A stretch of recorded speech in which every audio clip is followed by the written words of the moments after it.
Ce journal vous est offert par le FPI, Fonds des promotions de l'industrie, votre partenaire privilégié pour la réussite de vos projets.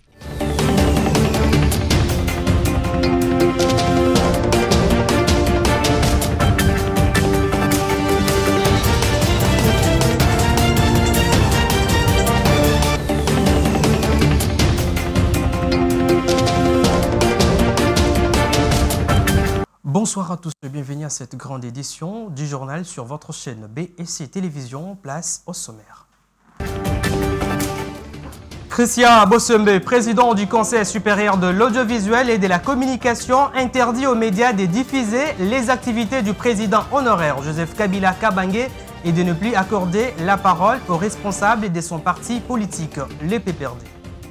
Avec 188 voix sur 193, la République démocratique du Congo est élue au Conseil de sécurité de l'Organisation des Nations Unies pour le mandat 2026-2027. Les élections se sont tenues en séjour à New York. Des millions de Sud-Coréens votent ce mardi pour un nouveau président lors des élections anticipées déclenchées par l'éviction de l'ancien président Yoon Suk-yeol, un conservateur qui fait face à un procès pour rébellion à la suite de son imposition de la martiale en décembre.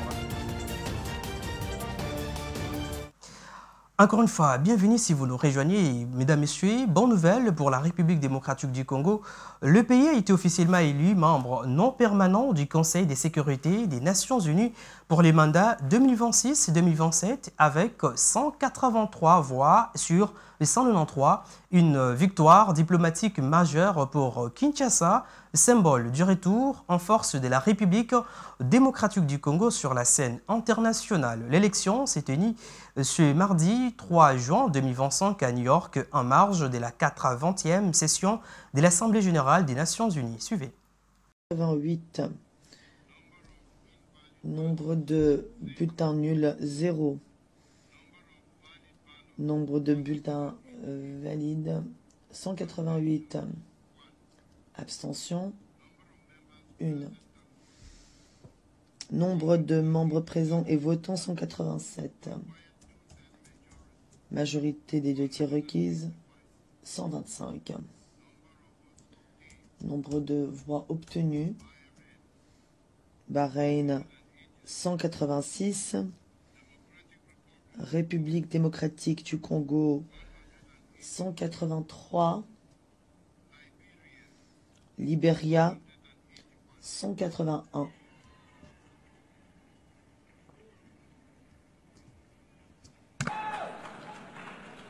Groupe B.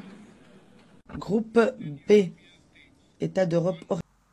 Et puis l'Assemblée nationale a procédé à l'examen du projet de loi des finances rectificatives exercice 2025 porté par le ministre d'État, ministre du Budget Aimé Boji, qu'accompagne la vice-ministre des Finances Onege Ntélé. La dite démarche s'inscrit dans les prescrits de l'article 26 relatif aux finances publiques qui stipule que seule une loi rectificative peut en cours d'une année modifier certaines dispositions de la loi des finances de l'année. La dite loi a été jugée recevable. Suivez. L'Assemblée nationale a procédé à 13 jours de la clôture de la session ordinaire de mars 2025 à l'examen le lundi 2 juin du projet de loi de finances rectificative exercice 2025 porté par le ministre d'État, ministre du Budget Aimé Boji Songara, qu'accompagne la vice-ministre de Finances Onege Ntélé. Cette démarche s'inscrit conformément à l'article 26 de la loi numéro 11/011 du 13 juillet 2011 relative aux finances publiques qui stipule que seule une loi rectificative peut en cours d'année modifier certaines dispositions de la loi de finances de l'année. Avant l'entame de l'examen de ce projet de loi qui apporte de l'éclairage sur les modifications du budget en cours, le speaker de la Chambre basse du Parlement, le professeur Vital Kamerhe, a invité les élus à un examen sérieux de ce projet de loi au vu du contexte dans lequel il est exécuté. En effet, le contexte étant très marqué par la montée en puissance de l'insécurité dans la partie orientale du pays, le ministre d'État, Aimé Boji, a présenté à la représentation nationale les amendements qu'ont subi la loi de finances en cours d'exercice. Rappelons avant tout que le budget en exercice est un budget de guerre. S'agissant de l'évolution de la situation budgétaire, le ministre du Budget renseigne que les statistiques d'exécution budgétaire disponibles font état d'un niveau de recette totale réalisé à fin décembre 2024 à hauteur de 44 840 milliards de francs congolais, soit un déficit budgétaire de 182 milliards de francs congolais. Cependant, les recettes courantes ont atteint 101,9% de réalisation à fin décembre 2024 par rapport à la prévision de 25 473 milliards de francs congolais. Sur décision de la plénière souveraine, le débat se fera en commission économique, financière et de contrôle budgétaire. Tout député désireux d'apporter une amélioration à ce projet de loi peut le faire par amendement ou en participant au débat en commission, conformément à l'article 46, alinéa 3 du règlement intérieur de l'Assemblée nationale. Option prise dans le but de préserver le secret de la défense contenu dans ce projet de loi. En guise de clôture de cette plénière, la composition de la commission spéciale chargée de l'examen du réquisitoire du procureur général près la Cour de cassation à l'encontre du ministre d'État, Constant Mutamba Tungunga, était lue par le rapporteur du bureau de l'Assemblée nationale, Jacques Njoli et Sengekele. Et puis, le gouvernement congolais a consenti un investissement de près de 50 millions de dollars pour redynamiser les tissus industriels congolais dans une logique de souveraineté économique et des relocalisations productives. L'information est issue du briefing tenu le lundi 2 juin 2025 conjointement à Kinshasa par le ministre de l'Industrie, Luatum, et le ministre de la Communication et Médias, Patrick Mouyaya. On écoute le ministre de l'Industrie, Luatum. Nous avons également consenti, chers collègues, à un investissement de près de 50 millions de dollars dans ce secteur industriel. Comme j'ai dit, il faut relancer l'outil industriel dans notre pays. Il y a la Sotexki à la Chopo qui avait déjà connu une première tranche d'investissement. Nous venons encore de déclencher une deuxième phase par le FPI de 6 millions de dollars qui sera suivie immédiatement après d'une phase encore d'environ le même montant du Trésor. Parce que Sotexki, ce n'est pas seulement les 400 ou 500 emplois directs. C'est en fait un écosystème de près de 55 000 cotonculteurs. Et cet écosystème s'étend de Bazouélé jusqu'en Ituri, à Mahagi, à Djégou, où il y a même des usines de grainage de coton. C'est donc d'un coup, on touche 500 000 cotonculteurs. Et je crois que c'est une très bonne chose. Il n'y a pas que Sotexki que nous avons financé, il y a la filière sucrière dans le Kivu, dans le sud Kivu, à hauteur de 9 millions de dollars à Souki. Il est fort dommage que cette guerre injuste qu'on nous a imposée par les forces étrangères ait mis fin à cela, mais je connais la résilience de notre industrie. Nous allons rebondir encore plus fort et repartir de plus belle. Et lors de ce même briefing, le porte-parole du gouvernement, Patrick Mouyaya Katembwe, a rejeté les allégations de l'ancien président Joseph Kabila Kabange concernant les arrestations ciblées d'officiers swahiliphones. Le ministre met en garde contre le poison de la division, soulignant que certains cherchent à faire croire à des poursuites spécifiquement dirigées contre les officiers swahiliphones. On l'écoute. Moi, je suis sidéré d'entendre cela. Parce que lorsqu'on fait le choix d'aller dans l'armée, lorsqu'on y va, l'armée, elle est apolitique. J'ai envie de dire, l'armée, c'est elle qui est protectrice de la nation. Et lorsqu'on parle de nation, on ne peut pas parler des tribus. Encore qu'il n'existe pas de tribus swahili ici, mais on ne peut pas non plus penser identifier les uns les autres, si ce n'est une volonté délibérée d'inoculer le poison de la division. On avait déjà vu depuis quelques mois dire les attaques sur des swahiliphones et vous avez pu regarder vous-même que ce n'était que des affabulations et c'est dans ces mêmes ordres, parce qu'il y a une volonté délibérée de s'aimer la division, qu'on veut faire croire qu'il y a des poursuites spécifiques contre des officiers swahiliphones. Mais je suis désolé, même être swahiliphone n'exonère pas des poursuites lorsque les choses n'ont pas été faites telles qu'elles devraient l'être. Et ici, nous parlons de l'armée. Et vous savez comment les questions militaires occupent le président de la République au plus haut point. Est-ce que si nous faisons un tour aujourd'hui, on regarde le travail de l'inspection, on regarde le travail de l'auditorat, est-ce que les officiers pour lesquels il y a de reproches sont strictement ou sont essentiellement swahiliphones, et c'est faux. Et donc, je voudrais que vous tous, qui êtes levés comme nous dans le cadre de ces blocs patriotiques, justement, que nous puissions tous collectivement empêcher que des pareils discours, des stigmatisations puissent prospérer, parce que c'est par là que l'ennemi cherche à tout prix à nous diviser pour faire croire qu'il y a des problèmes communautaires. Et puis le chef de l'État, Félix Tshisekedi, a salué le patriotisme de Martin Fayulu, affirmant sa disponibilité à le rencontrer pour sauver la République démocratique du Congo face à la crise sécuritaire croissante dans la partie est du pays et les tensions politiques. Mais par contre, les autres opposants jugent mal ses propos tenus hier. Suivez. J'en appelle à un sursaut d'honneur et de responsabilité. Je veux vous voir. Non pas pour une faveur, mais pour une discussion directe, sans faux semblant, sans compromission, mais par patriotisme, afin de trouver une issue digne à cette crise existentielle.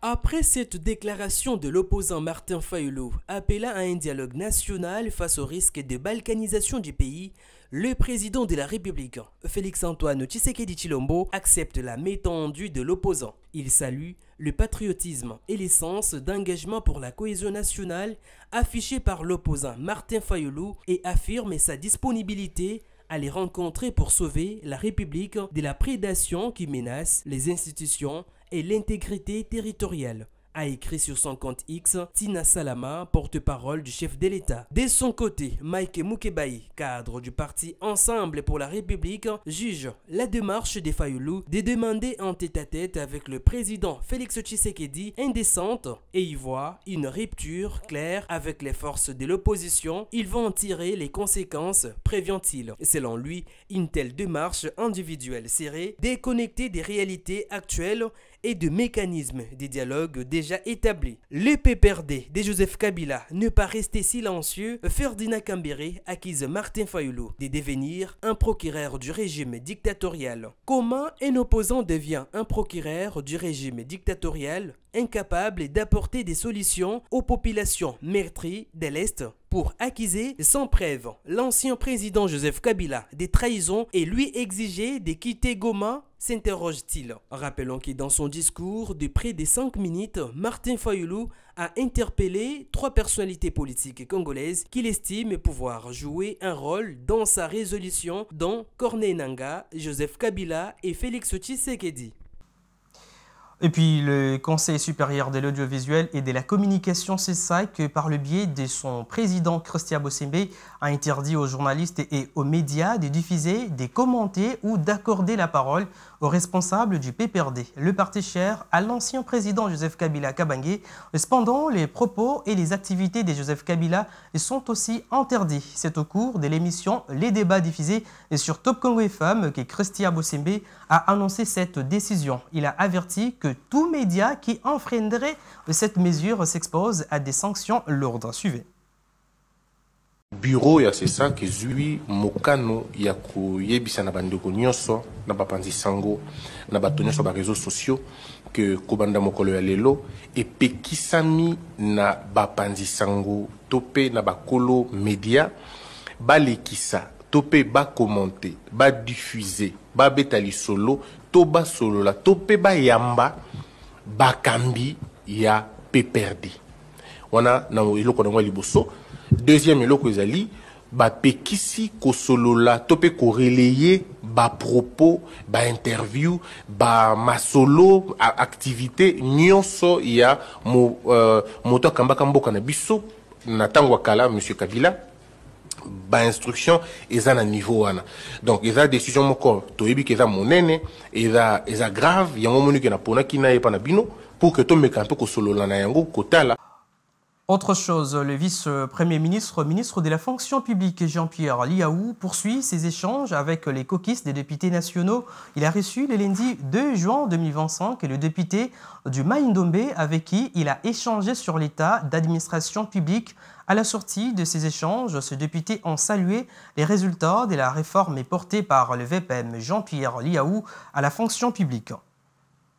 C'était une occasion pour le vice-premier ministre, ministre de la fonction publique Jean-Pierre Liaou, de présenter les travaux abattus jusque-là pour moderniser et redresser l'administration publique. Aux élus nationaux des 8 territoires de la province de Mai-Ndombe, Jean-Pierre Liaou a exposé les avancées déjà accomplies dans le cadre de cette réforme amorcée au sein de l'administration publique.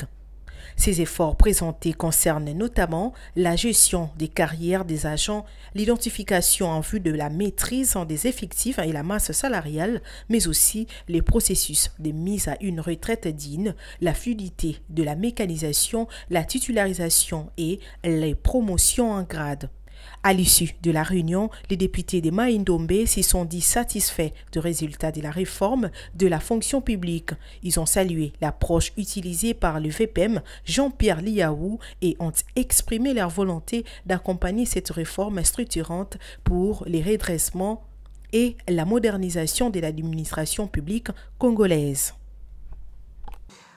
Le bis dit Kabasele, octroyé à la police nationale congolaise par le gouvernement, sont plus réputés dans les habits et dont c'est pourquoi ils ont été donnés, à savoir faciliter les hommes en uniforme dans les interventions en cas de problème. Lors d'une parade organisée à Kinshasa le 2 juin 2025, le général Yav met en garde les policiers qui dévient et prévient qu'il y aura des sanctions. On l'écoute. Le gouvernement congolais nous a doté les Kabasele.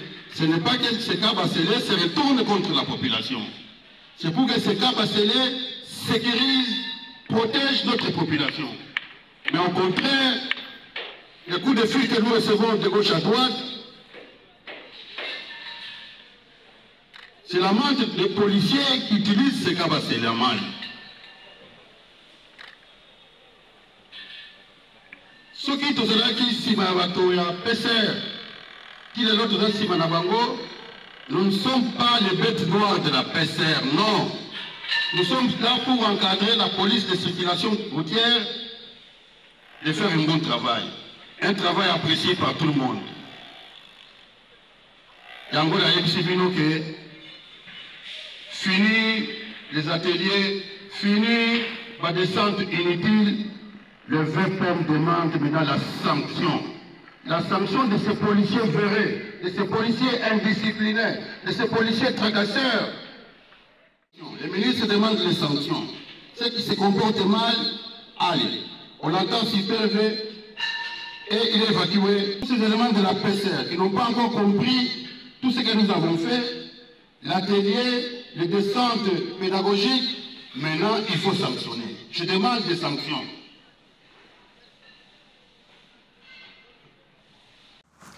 Et si se marier devenait enfant gratuit en République démocratique du Congo, une proposition de loi déposée au Sénat par le sénateur José Mpanda et qui souhaite la suppression de tous les frais liés au mariage civil, une avancée attendue pour régulariser les unions coutumières et alléger les familles. Suivez.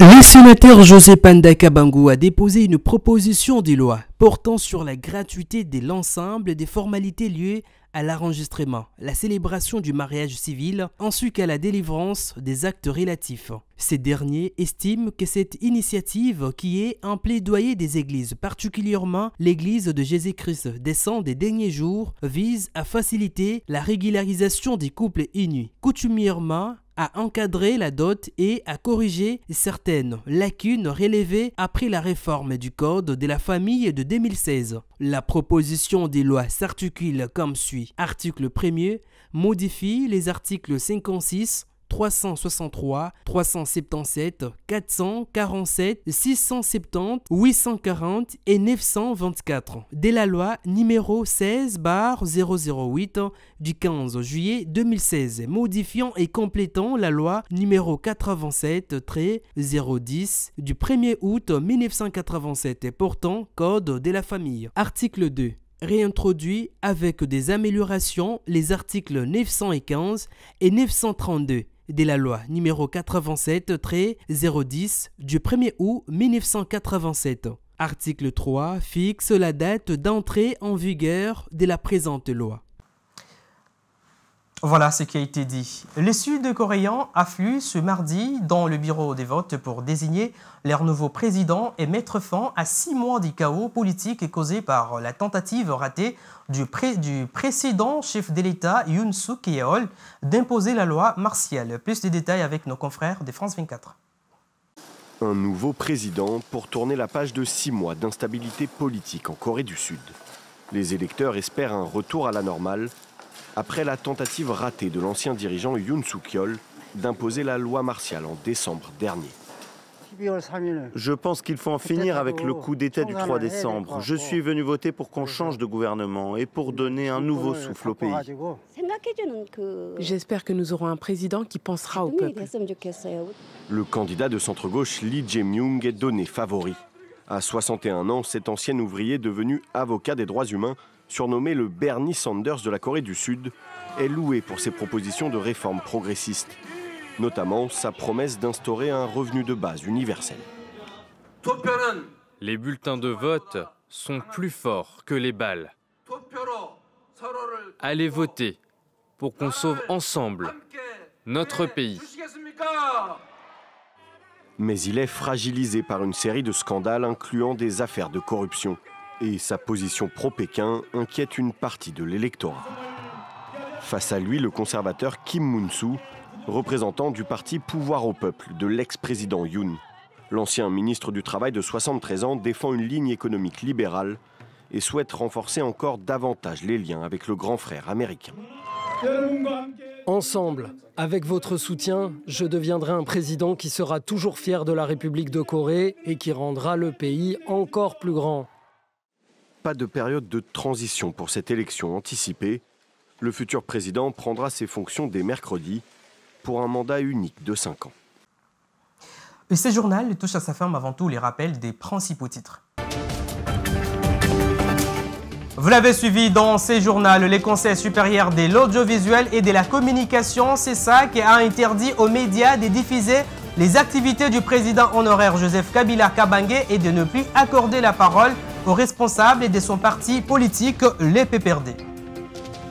Avec 188 voix sur 193, la République démocratique du Congo est élue au Conseil de sécurité de l'Organisation des Nations Unies pour les mandats 2026-2027. Les élections se sont tenues en séjour à New York.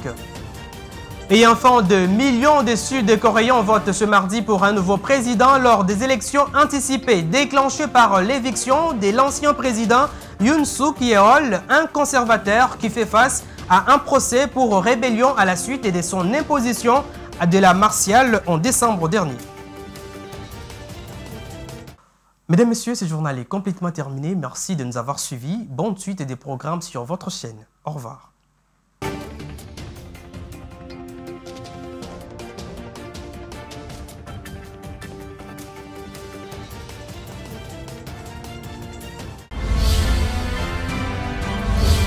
Ce journal vous est offert par le FPI, Fonds des promotions de l'industrie, votre partenaire privilégié pour la réussite de vos projets.